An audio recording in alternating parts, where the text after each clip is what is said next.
My name is Sam Wilkinson. These will be my last words on earth. I recently got a strange email at work, and before I leave for good, I would like to tell you all about that email and what it led to. I don't care if you believe me or not. I just want to leave something behind. A confession, if you will. I'll try to keep it brief, but I guess I should start from the beginning, nonetheless. I've hated my life for as long as I can remember. It started on my first day of school. That was when the bullying began. I don't know what I did to deserve it, or why it continued, no matter how many times I changed schools. My only crime, it seems, was that I was fat. It was a vicious circle. The more they teased me, the more I ate to comfort myself. And the more I ate, the more they teased me. I became depressed and more socially awkward. As I got older and entered high school, I began to despise people in general. Basically everyone, except my mom. My misanthropic worldview didn't exactly help me, I suppose.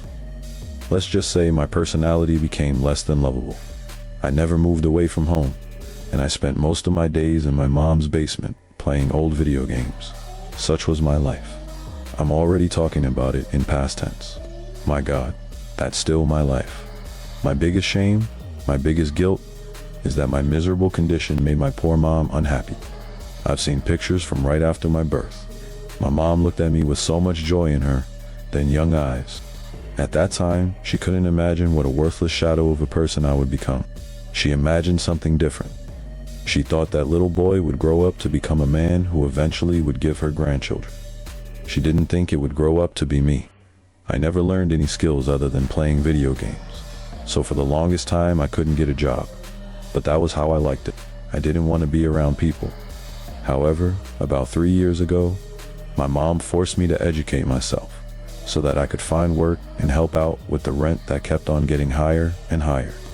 Reluctantly, I agreed and pretty much chose a subject at random, at a vocational school, as close to home as possible. I didn't have a driver's license, so I couldn't travel too far from home. I didn't mind that though. I wanted to be as close to home as possible anyway. The subject I chose wasn't fun. It was business administration, which pretty much just meant I would spend my time staring at spreadsheets in Excel all day. I never thought it would lead to anything. Not because I didn't learn what I was taught, but because I didn't think anyone would be crazy enough to hire someone looking like me. However, after my internship at a large tech company, I won't mention its name here, but you've probably heard of it, I miraculously got hired. Although I had suffered all my life, it wasn't until this period of my life, which I'm living in right now, that I started considering ending my life. The stress was unbearable from the start. Every day when I took the bus to work, I had to see how people actively chose not to sit next to me. The workplace had an open office space, so I couldn't get away from people, however much I tried, and they couldn't get away from me. For some reason, I had to sit together with the people from HR, the loudest and most social people in the entire building. I had to listen to their small talk all the time while I stared at my horribly boring spreadsheets. And, not surprisingly, they didn't like me. Mostly, they pretended I didn't exist, but as soon as I had to talk to them, or as soon as I accidentally met their eyes, I could see the revulsion in their eyes. Jennifer, the young woman next to me, hated me the most. She always greeted me with an expression of disgust, and I often saw her roll her eyes when I sat down next to her. She was visually annoyed as soon as I spoke to her. From time to time, I heard them talk about me behind my back. Jennifer didn't even care to lower her voice. I couldn't really go to the HR department with my issues. This was the HR department. This is what my life has been like for 3 years now. Recently, my boss called me to her office. Apparently, a complaint had been made against me. She said the person who made the complaint wanted to be anonymous, but I'm pretty sure it was Jennifer. My boss told me, with pity in her voice, that it concerned my hygiene. "Why don't you take a shower in the morning?" she said. I already did that. But after walking the few 100 meters to the bus station, and after sitting on the bus, more or less crippled with anxiety, I was sweaty again. I couldn't help it. Hearing this made me hate myself so much.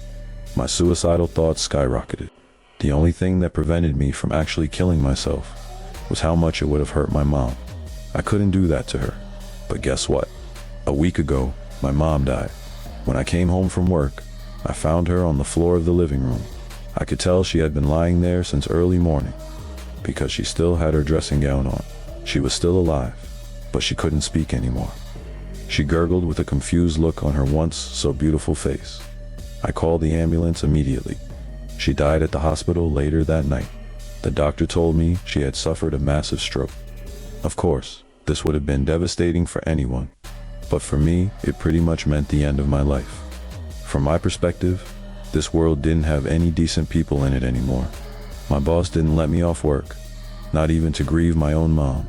That was the kind of asshole she was, but it was just as well. Staying home would just have reminded me of my mom. Everyone knew what had happened when I came to the office. I could tell from the atmosphere. No one gave me their condolences. I imagined shooting myself in the head, blowing my brains out right in front of everybody, but I didn't own a gun. Instead, my actual plan was to jump out of the window. After all, we sat 50 floors up. There was no way I could survive a fall like that. I had never felt so sure about it before. I had made my decision. It was at that moment that I received a strange email. As I said, this was a week ago now. The email began. Here's your access to the forest. A username and password followed, and at the button, it said, Regards, Leaf. Leaf was using a company email, so I assumed he was from IT, and that they had started using a new software or system. I did find it odd that he didn't explain what it was though. I didn't put too much thought into it though, and just assumed. It had already been explained at some meeting where I hadn't paid any attention. I asked Jennifer if she knew what it was. She shook her head with her typical attitude and said no, with the kind of tone you use when a creep asks you out on a date. As always, I pretended like nothing, but inside I couldn't help but feel as worthless as she thought I was. I took a quick look at the window and told myself to just do it. However, I wanted to wait until after my mom's funeral. Soon, I thought, and tried to picture Jennifer's reaction to seeing me jump. When I closed Excel, a few hours later, just before lunch, I noticed a new shortcut on the desktop. The icon depicted a few pixelated trees. The forest, it was called. I thought it was kind of strange that it had just appeared out of nowhere. Usually, I had to bring the computer down to the IT department to install new software. With nothing else to do, I clicked on the file. A program that reminded me of how software used to look in the 90s opened up in front of me. It didn't have that much content. There was a window that streamed what looked like a live video of a forest. I was able to use the mouse to look around 360 degrees. But other than that, there wasn't much I could interact with. The video quality was pretty low, but it didn't look computer animated. However, I soon got the impression that it must have been a computer game, because under the stream there was a bar that lets you set the speed of time. You could view the feed in real time, which was set as default, or increase the speed of time all the way up to 100 years per second. Beneath the speed settings, there were only two buttons, import and export. That was all. In the menu, there weren't that many options, just about and quit. I clicked on about. It just said, made by Leaf.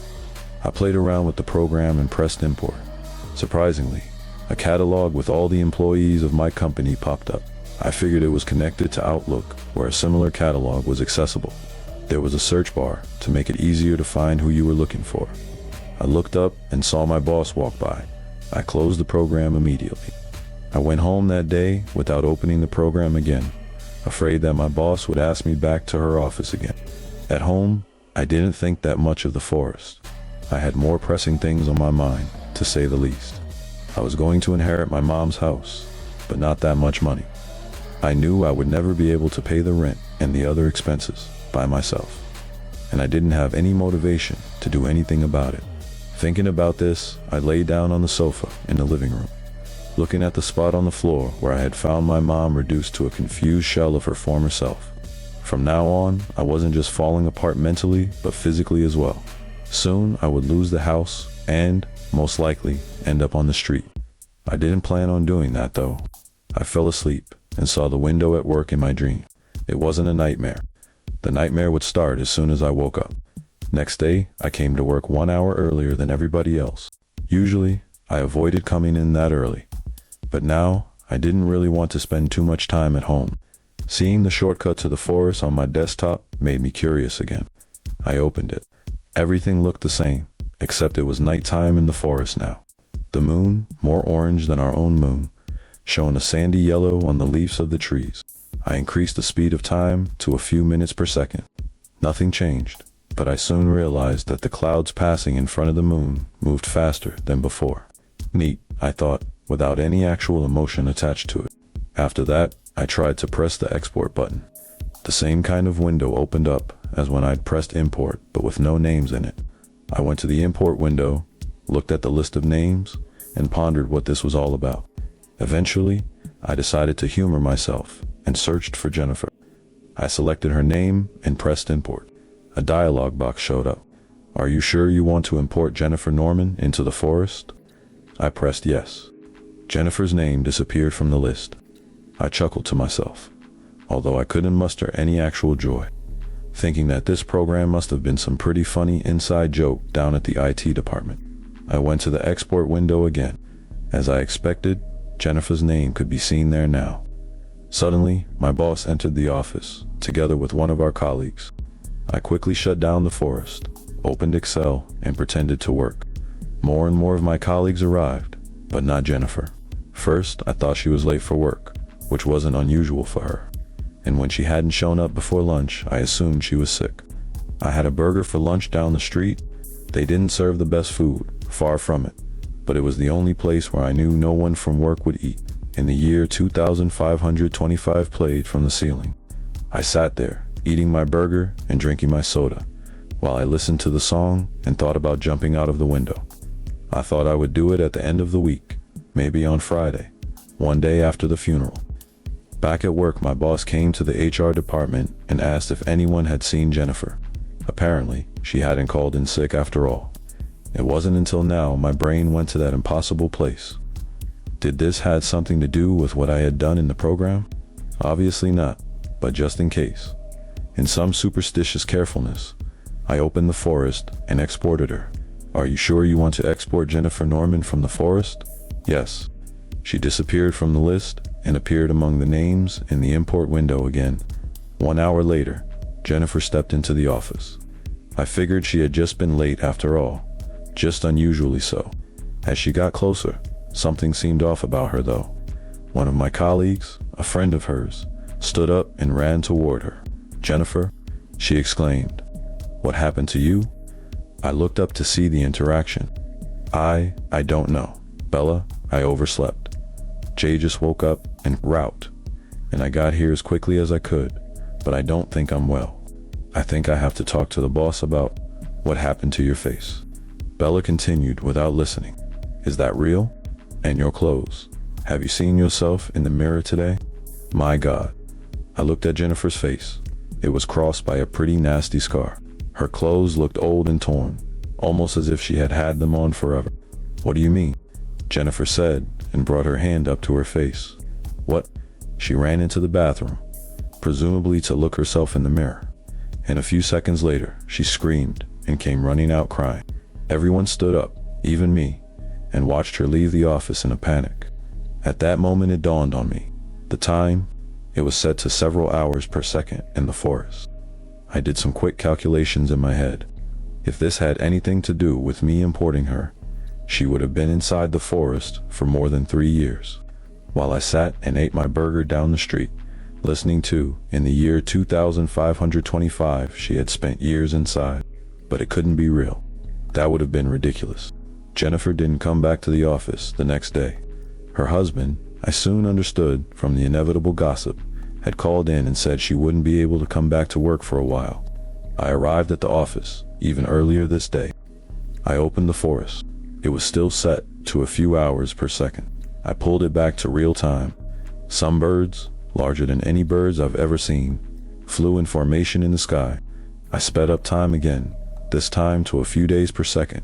The birds quickly disappeared from the sky, and the moon replaced the sun, and vice versa, in close succession. The trees moved, as if seen on a video being fast-forwarded. This couldn't be a real forest, I thought. It just couldn't. Again, I slowed down time to normal. Thomas, a guy from the economy department that had always made silly jokes at my expense, came to the office. I looked at him as he walked toward his office space with his leather briefcase in his hand and his expensive watch around his wrist. He looked at me. I nodded, but he ignored me. I couldn't see his office space from where I was sitting. But as soon as he had passed by, I heard him placing his briefcase on his desk and opening it. I made sure the time was set to default and pressed import. Thomas Walkmeister. I typed in the search bar, and then I imported him. Are you sure you want to import Thomas Walkmeister into the forest? As soon as his name disappeared from the list, I carefully walked around the corner. His briefcase was lying on his desk, but he was nowhere to be seen. I went back to my computer. I looked at the video stream of the forest. It was in the middle of the day there now. I slowly moved the camera 360 degrees to try and see if I could see Thomas somewhere. It made me feel like an idiot even trying this, given how impossible it was. I didn't see him anywhere, but I did see some weird animals. 2 bluish giraffes walking by. The low resolution made it near impossible to tell if they were real or animated. But given that they were blue giraffes, I just had to assume the latter. Thomas had probably just gone to the bathroom. Nonetheless, I made sure to export him. As soon as I did that, I heard something from his office space. I sneaked there to take a look. Thomas was standing up, seemingly confused.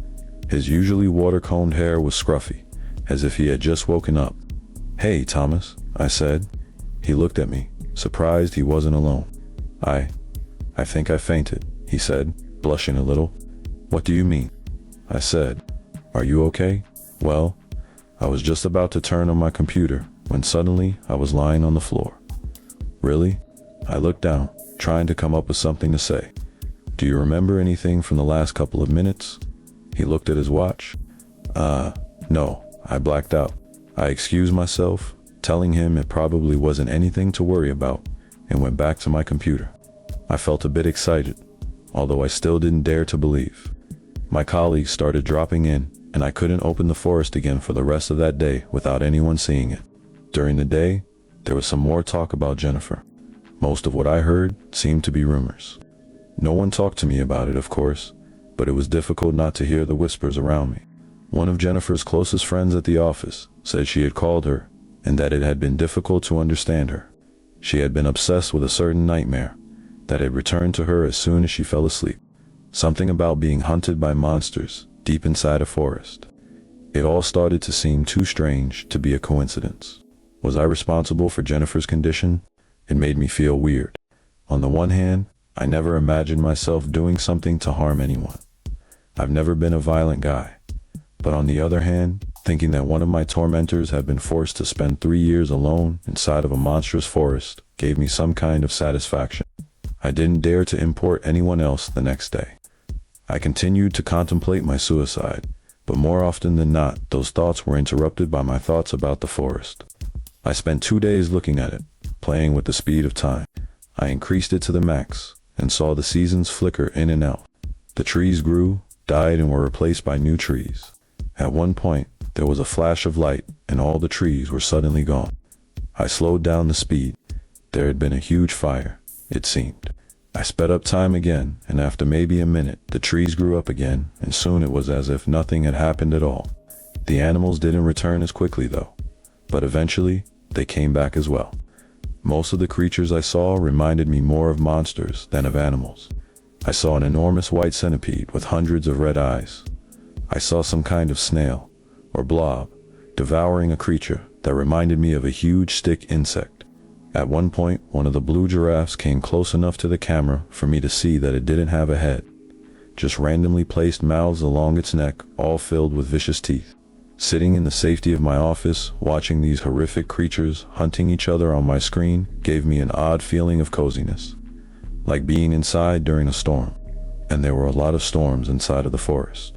Sometimes they raged for years, and I had to speed up time to see the end of them.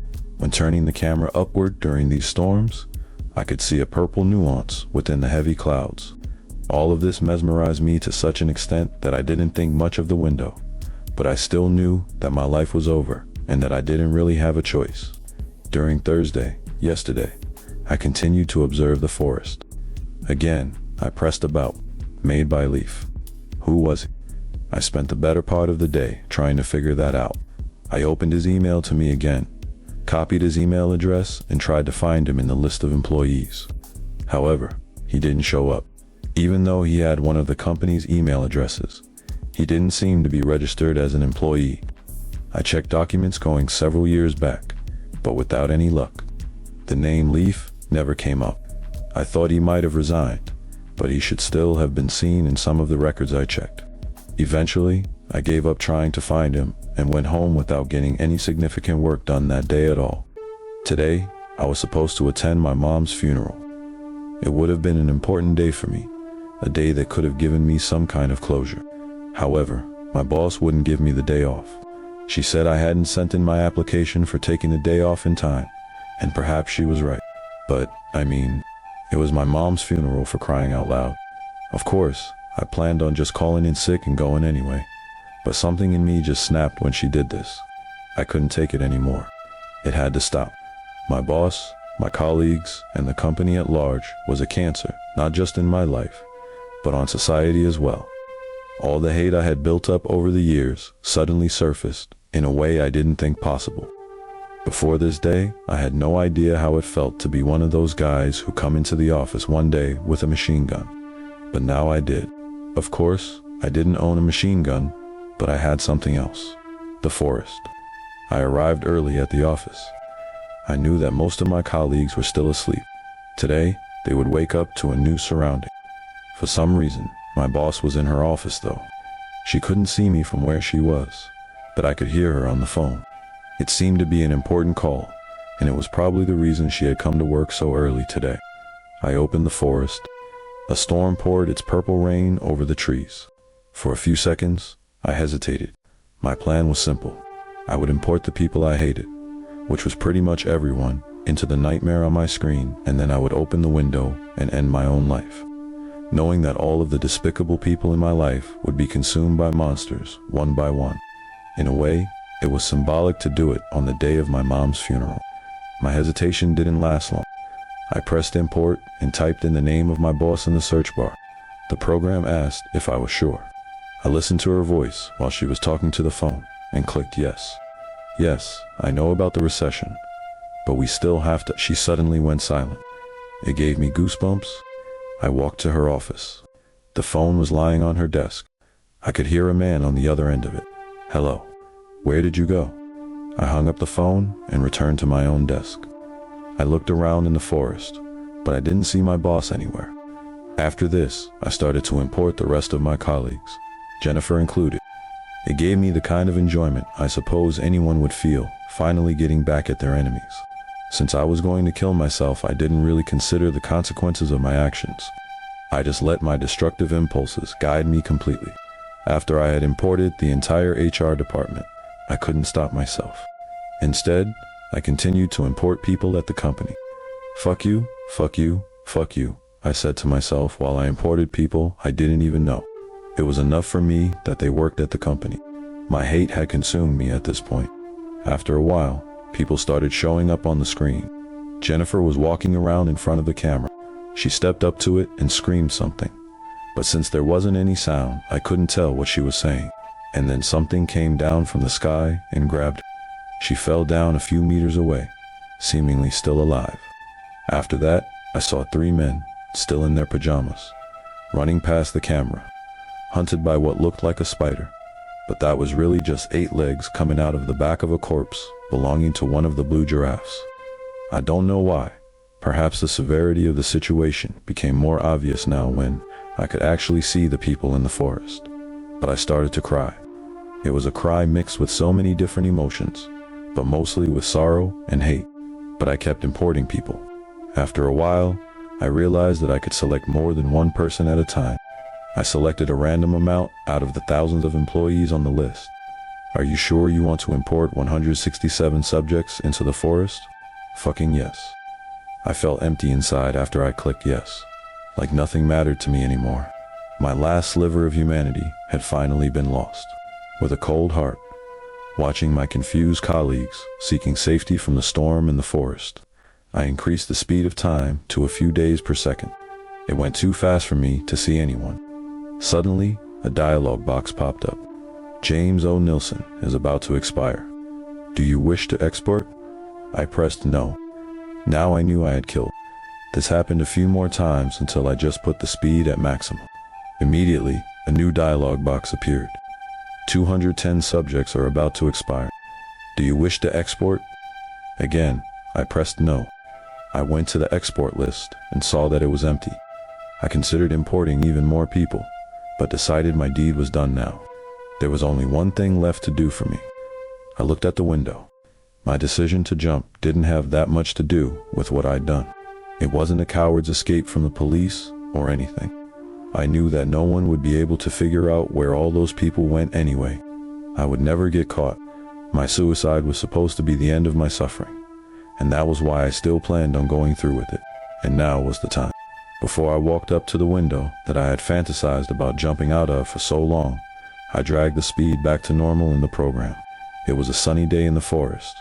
To my surprise, I could see a stream of smoke coming from the ground a few hundred meters away. I couldn't tell what its source was, but after a few minutes, I realized that it was people sitting around a fire. Later, one of them walked up to the camera. It was a man.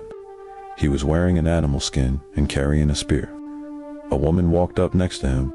They looked prehistoric. They kneeled in front of the camera and placed what looked like a piece of meat on the ground in front of it. Was it an offering? My first thought was that these people had always lived in the forest. But then it dawned on me that they must have been the descendants of the people I imported. Somehow they must have survived long enough to have children. I decided to prolong my suicide a bit so that I could watch these people. They didn't do much more though. After they had placed the meat, they walked back to their camp, and then they disappeared. So I sped up time again, a few years per second. After about 50 years, I slowed down again. This time, there was some kind of altar around the camera, made by rocks and flowers, and I could see more campfires burning in the distance.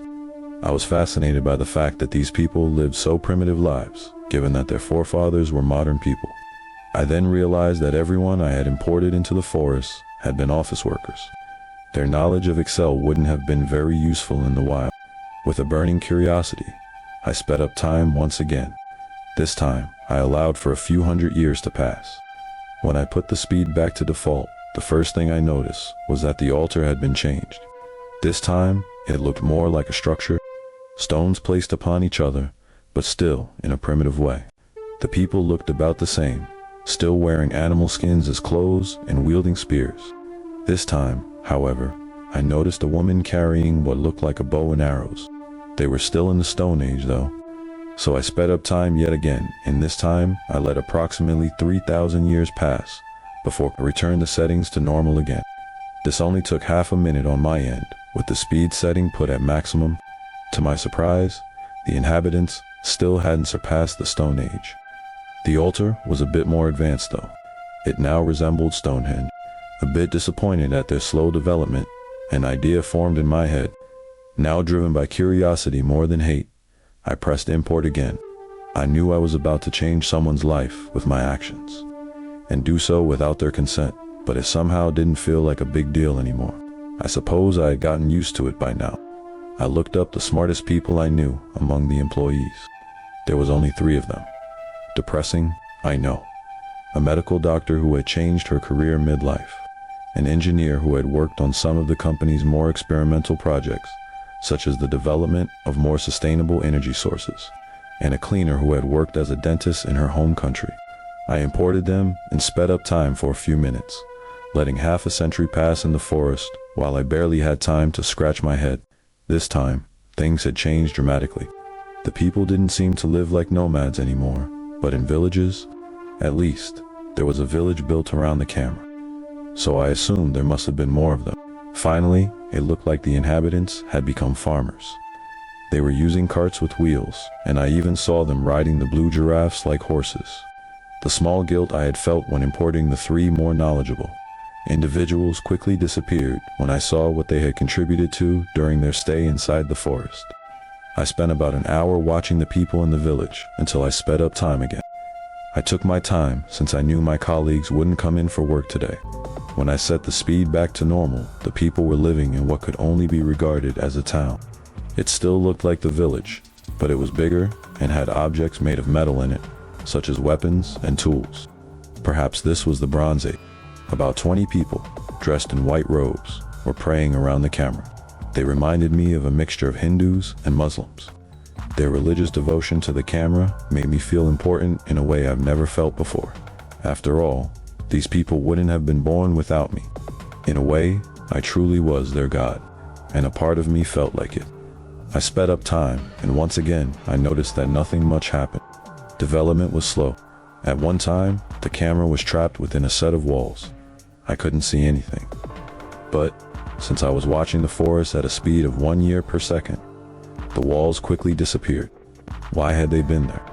Had there been some kind of change in their religion? Houses went up and down. Storms came and went. After a while, I witnessed the first war. I slowed down time, but the war went by so fast that it ended before I could see any of it in real time. The town was burning, and people, women, and children lay dead on the ground, while people with paint on their faces walked around with spears longer than the ones I had seen before. Blue giraffes with empty saddles were feasting on the corpses with their long, terrifying necks. I decided to increase the speed of time to 100 years per second again. It wasn't possible to see any individual actions, but the town grew. Then it was seemingly destroyed for a fraction of a second, and then it reappeared even bigger than before. This was repeated several times, and after about a minute on my end, 6,000 years in the forest, I slowed down the speed of time again. The town was an ancient city now, looking like what I imagined Athens must have looked like back in the day. I noticed the flag of this civilization. It was black with a golden tower in the center. Perhaps it depicted the camera, I thought. After all, I had never seen the camera and didn't know what it looked like. As I let time speed up again, this city was destroyed and rebuilt a few times as well. Where is everybody? It was the janitor, a guy that always joked about my weight. I said out of surprise, I have no idea. I tabbed down the forest. Hey, what was that? He said. Some kind of game? No. Come on, let me see it. I nervously brought the program up on the screen again. The forest? Yeah. It kinda just appeared on my computer, I said. I panicked and didn't know what else to say but the truth. So what do? Is it like Age of Empires or something? Yeah, I said hesitantly. No, not really. I don't really know what it is. I felt a drop of sweat running down my cheek. You aren't supposed to play games at work, you know? That's why you're so fat. You need to stop playing all these computer games all day and hit the gym, man. He laughed. It isn't really a game, I said, ignoring his insult. Look, there are only two options, import and export. And hey, look, if I press import, I get this list of everyone that works here. I opened the list. Really? He said. That's weird. Yeah, everyone is on the list. Look, I typed in his name. Here's you. You're on the list. Well, what happens if you press import? I don't know. Let's try it. I selected his name and pressed import. The usual dialog box appeared. Are you sure you want import Ignacio Gonzalez into the forest? Ignacio laughed. This is some strange shit, man. I clicked yes. I never saw him disappear. Even though he stood right next to me, I didn't see him vanish. He was just gone. It almost felt like he had never been there at all. I quickly sped up time again. Ignacio Gonzalez is about to expire. Do you wish to export? I absently clicked no and let time flow by in the forest at full speed. Given what I knew about history on Earth, I assumed that the civilization inside the forest would soon mimic my own civilization. A minute later, I saw that I was right. The city had gone from ancient to modern in only 60 seconds. I didn't see any skyscrapers or anything though. The camera was inside what looked like a huge military facility. People that looked like scientists walked around it doing different kinds of measurements. For a few minutes, I watched them work. On one of the walls, there was a huge world map. It didn't depict any continents on Earth. I could see borders and dots marking different cities. On some primitive level, I felt kind of offended that the people had stopped worshiping the camera. The scientists worked meticulously, but even though it fascinated me a great deal, they weren't that fun to watch. So I sped up time again, this time to a year per second. Everything started moving quickly in front of the camera. Suddenly, in a flash of light, the military facility was gone and revealed a city that was completely destroyed. I slowed down the time. I had no idea what had happened, but it looked like the city had been bombed. I could see skeletons of skyscrapers in the distance, and there was smoking rubble everywhere. Then, I saw a bright light in the distance, followed by a mushroom cloud climbing towards the sky. A sadness came over me. Over the time span of a few hours, I had accidentally created a civilization, seen it grow, and then destroy itself. I couldn't see any signs of life. I set the speed at maximum. It only took a second for everything to turn green. The forest was back, just as pristine as it had been from the beginning. Now, I figured, it was time to end my own life. Not as a failed man, but as a failed god. I left the forest running on my computer and walked towards the window. My steps felt heavy. As I opened the window, letting the summer air in, I realized I had forgotten my phone at my desk. I didn't want anyone to enter it after my death, so I went back to get it. Something had changed on the screen. Somehow, mankind had survived in the forest. It had taken them thousands of years to rebuild it, just as if they had had to start from scratch again. But the city was back. When I slowed down time, letting a few more 100 years pass in the forest, I noticed that the city was larger than before. The skyscrapers reached further up into the sky, and, to my amazement, I could see thousands of vehicles flying through the air. I used the camera to look around, and when I looked up towards the sky, I could see lights on the surface of the orange moon. People were living there now. As I watched this world, now completely transformed from a horrific wilderness to what looked like a technological paradise, far surpassing anything on Earth, I cried tears of a happiness I've never felt before in my entire life. I looked at the window in my office and at the boring, primitive city stretching out into the horizon on the other side of it. And then, at the city glittering on my computer screen, I thought about my beloved mom. She would have wanted me to live. This was before I started writing this, my last words on Earth. I just clicked on import. Are you sure you want to import Sam Wilkinson into the forest? Before I press yes, I just want to say one more thing. If you ever get an email from a man named Leaf with a login to the forest, say thank you for me.